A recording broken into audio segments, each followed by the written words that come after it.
Ô, chẳng sợ rồi nè. Nói cùi ấy tôi không phải tự canh chắp lại. Đỏ á. Chỉ tài cho mất tử đây, nếu cũng cho nữa á này nè. Từ từ tao chạy xong rồi. Trao xong à? Trao xong lót chắp rồi đó.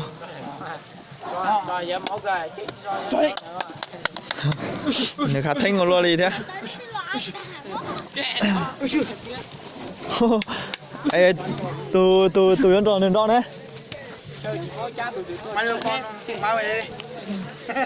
Từ nó tôi có từ tu nó nát tỏ rồi từ tu. Ra cho tôi cứ khe từ đó chùa.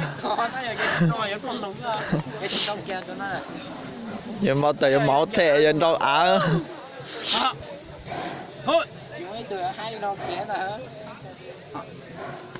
Tụi nó giờ chỉ khóa thua có thua.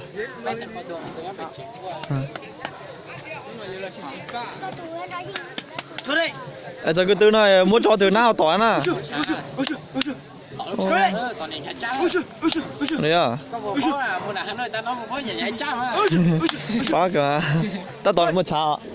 Toàn một cháo.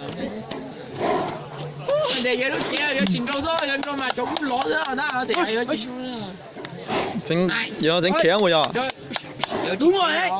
Làm cái nữa. Thôi. Làm cái nữa. Thôi, ra cho tôi cứ khe từ xin rõ đó. Khe từ đó á đó rét. Canh chao. Thì muốn phải từ mà cho tôi dần đã khe mà. Xin rõ tệ. Tiếp tục nữa.